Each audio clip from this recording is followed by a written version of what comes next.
जय रघुवीर समर्थ. श्रीराम समर्थ. दशक पहिला. समास सातवा. कवेश्वर स्तवन. श्रीराम. आता वंदू कवेश्वर, शब्दसृष्टीचे ईश्वर, नातरी हे परमेश्वर वेदावतारी. आता जे अत्यंत श्रेष्ठ असे कवी आहेत त्यांना मी वंदन करतो. विश्वसृष्टी उत्पन्न करतो त्याप्रमाणे हे शब्दांच्या सहाय्याने नवी सृष्टीच उत्पन्न करतात. किंवा कवी म्हणजे जणू वेद रूपाने अवतरलेला परमेश्वरच होय. की हे सरस्वतीचे निजस्थान, की हे नाना कळांचे जीवन, नाना शब्दांचे भुवन यथार्थ होय. समर्थ सांगतात, कवीश्वर म्हणजे जणू सरस्वतीचे स्वतःचे हक्काचे निवासस्थानच होय.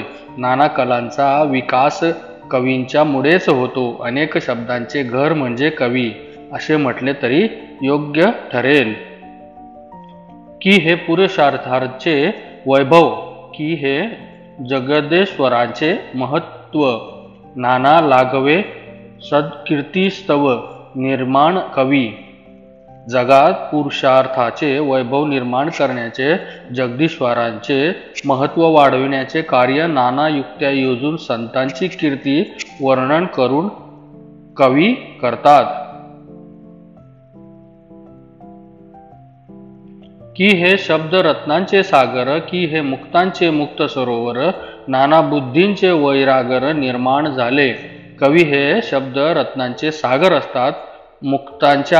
मुक्त अवस्थेचे वर्णन आपल्या प्रतिभेच्या जोरावर कवीच करू शकतात. बुद्धीच्या विविध विलासांचे उत्पत्ती स्थान कवीच असतात. या सर्व अलौकिक गोष्टी करून दाखवण्यासाठीच जणू ते जन्मास येतात. अध्यात्म ग्रंथांची खाणी, की हे बोलके चिंतामणी, नाना कामधेनूंची दुफणी ओढली श्रोतियांशी. कवी हे अध्यात्म ग्रंथांची खाण असतात. चिंतामणींमुळे इच्छिलेल्या वस्तूंची प्राप्ती होते, पण तो अवचेतन असतो. कवी ही इच्छिलेल्या वस्तूंची प्राप्ती आपल्या शब्दरत्नांच्या सहाय्याने करून देतात. ते चेतन असतात म्हणून त्यांना बोलके चिंतामणी असे म्हटले आहे. किंवा कवीचे काव्य म्हणजे अनेक कामधेनूंनी स्रवलेल्या अमृतधाराच समजावे.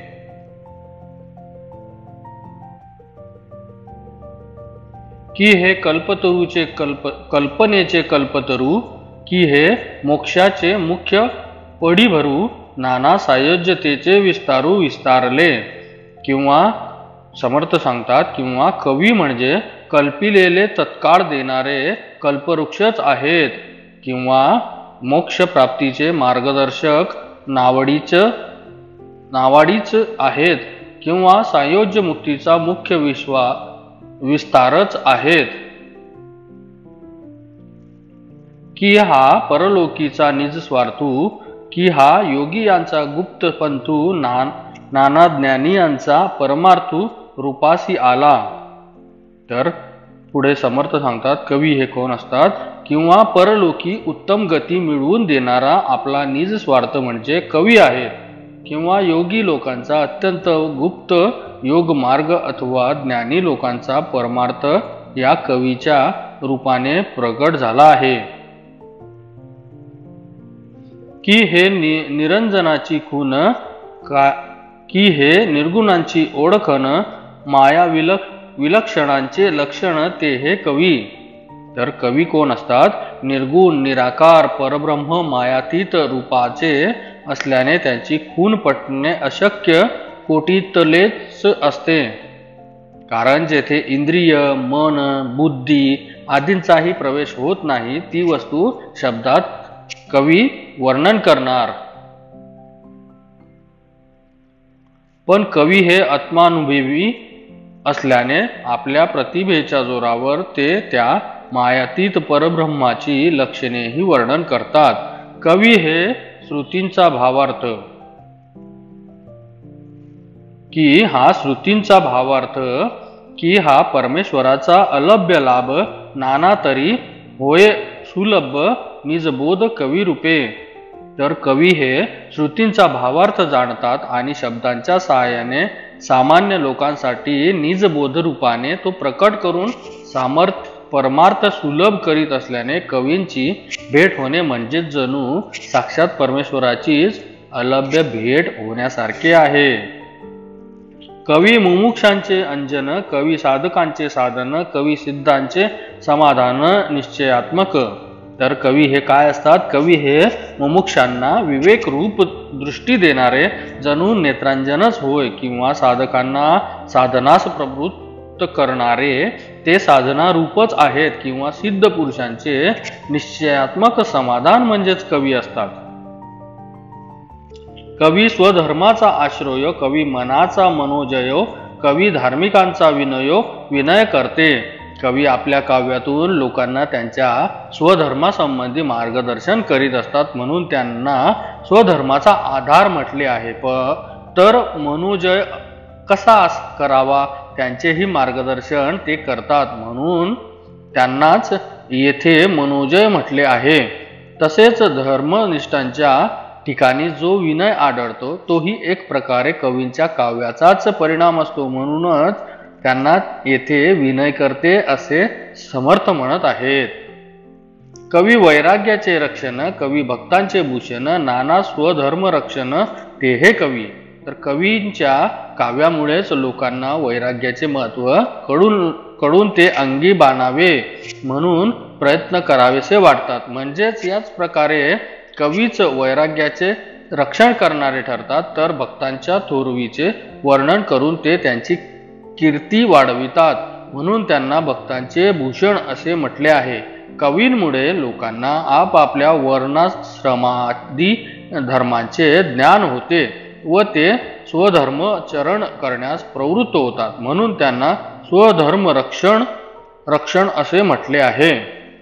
कवी प्रेमळांची प्रेमस्थिती, कवी ध्यानस्थांची ध्यानमूर्ती, कवी उपासकांची वाढ कीर्ती विस्तारली. तर कवी कोण असतात? पुढे समर्थ सांगतात, प्रेमी भक्तांच्या शब्दातीत प्रेमावस्थेचे वर्णन कवीच करतात. तर ध्यान कसे करावे याचे सांगोपांग वर्णन करून ध्याननिष्ठ भक्तांना इष्ट देवतेच्या ध्यानात निमग्न होण्यास सहाय्य करतात. भक्तांची उपासकांची श्रेष्ठ कीर्ती ही कवींच्या मुळेच सर्वदूर पसरते. नाना साधकांचे मूळ, कवी नाना प्रयत्नांचे फळ, नाना कार्यसिद्धी केवळ कवीचेनी प्रसादे. तर कवींच्यामुळे लोकांना नाना साधनांची माहिती मिळते, काय प्रयत्न केले असता काय फळ मिळते हे कळते. एवढेच नव्हे तर कवींच्या रचनेमुळेच विविध कार्यात सिद्धी प्राप्त होते. आधी कवीचा वाग्विलास, तरी मग श्रवणी तुंबडे रस, कवीचेनी माती प्रकाश कवित्वास होय. तर कवींचा वाग्विलास सुरू झाला की विविध रसांची उत्पत्ती ऐकणाऱ्या श्रोत्यांच्या ठिकाणी होऊन त्यांना रसस्वाद घडतो व त्यांच्या श्रेष्ठ प्रतीच्या काव्यांमुळे लोकांच्या ठिकाणी बुद्धीचा प्रकाश पडून तेही कवी बनू लागतात. कवी व्युत्पन्नाची योग्यता, कवी सामर्थ्यवंतांची सत्ता, कवी विचक्षणाची कुशलता नाना प्रकारे. तर पुढे समर्थ सांगतात, कवीश्वरांच्या काव्यामुळेच विद्वानांची योग्यता समजते, सत्ताधारी पुरुषांचे सामर्थ्य वाढीस लागते, तर हुशार पुरुषांचे चातुर्य कवी अनेक प्रकारे वर्णन करतात. कवी कवित्वांचा प्रबंध, कवी नाना धाटी मुद्रा छंद, कवी गद्य पद्य भेदाभेद पदत्रा करते. तर कवी कोण असतात? कवी नाना प्रकारचे प्रबंध रचतात. कवी काव्यांचे नाना प्रकार धाटी मुद्रा छंद प्रास उपयोगात आणतात. गद्य पद्यात सुंदर अलंकार युक्त अनेक प्रकारची रचना करतात. कित्येक नवीन प्रकारही सुरू करतात. कवी सृष्टीचा अलंकार, कवी लक्ष्मीचा शृंगार, सकळ सिद्धीचा निर्धार ते हे कवी. कवी या संपूर्ण सृष्टीत कवी अलंकारासारखे शोभून दिसतात. त्यांच्यामुळेच आता आविष्कार प्रकट होतात.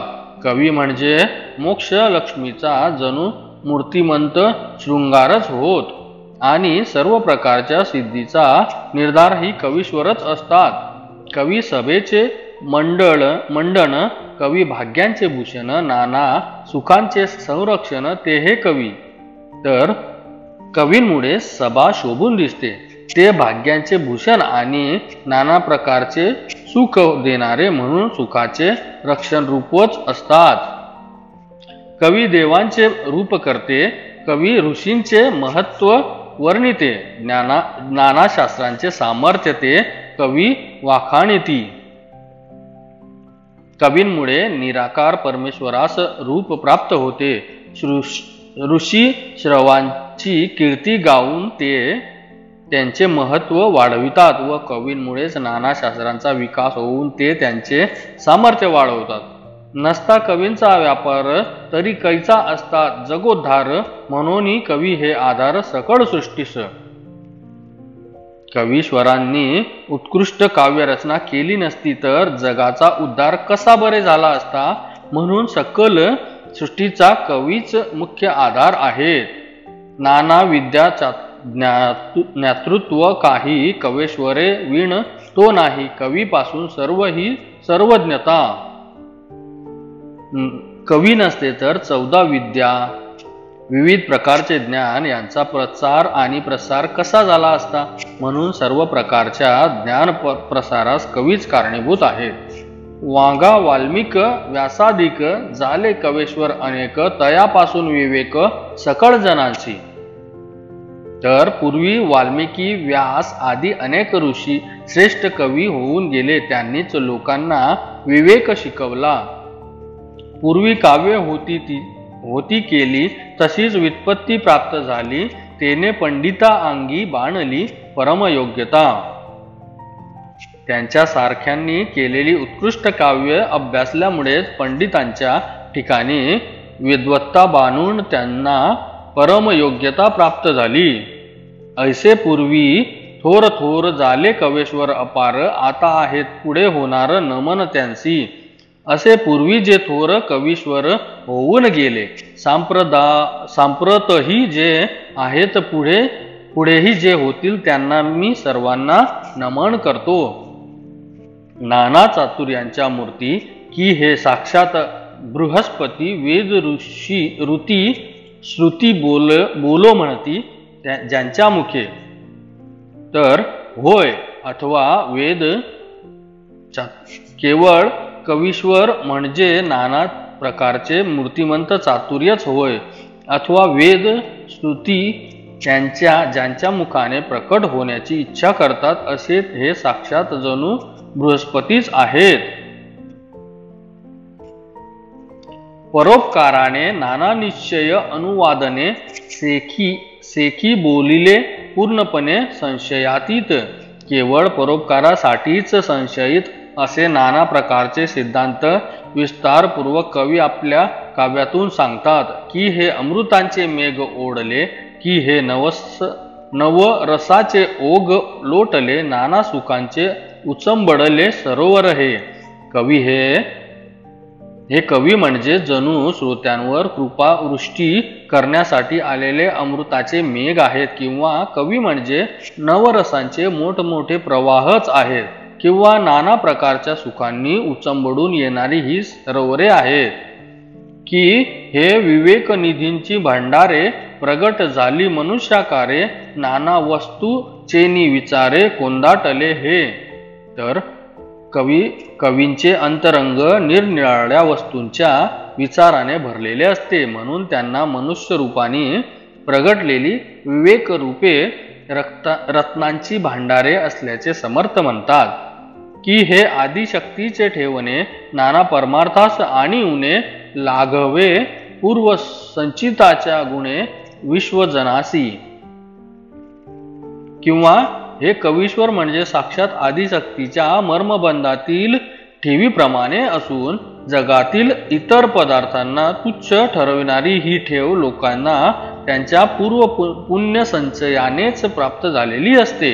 की हे सुखांची तारुवे लोटली, अक्षय आनंदे उतडली, विश्वजनास उपेगा आली, नाना प्रयोगा कारणे.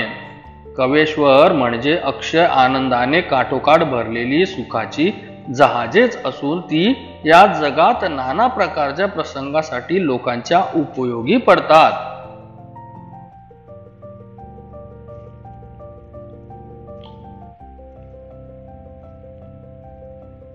की हे निरंजनाची संपत्ती, की हे विराटाची योग्य स्थिती, नातरी भक्तीची फळश्रुती फळास आली.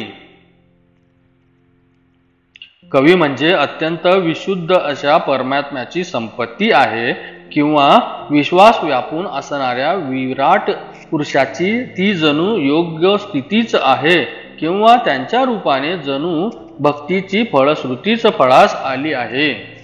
की हा ईश्वराचा पवाड, पाहता गगनाहून वाढ, ब्रह्मांड रचनेहून जाड, कवी प्रबंध रचना. किंवा आकाशाहूनही विशाल व व्यापक अशी ही परमेश्वरांची कीर्ती आहे किंवा या विशाल ब्रह्मांड रचनेहूनही थोर अशी कवींची प्रबंध रचना आहे. आता असो हा विचार, जगास आधार कवेश्वर, तयासी माझा नमस्कार साष्टांग भावे. असे म्हणावेसे वाटते की असे हे कवीश्वर सर्व जगाचाच आधार आहेत. म्हणून आता हे वर्णन मी इथेच थांबवतो आणि साष्टांग भावे नमस्कार करतो. इति श्री दासबोधे गुरु शिष्य संवादे कवेश्वर स्तवन नाम समास 7वा समाप्त. पुढील भागात दशक 1 समास 8 सभा स्तवन. जय जय रघुवीर समर्थ. जय श्रीराम समर्थ.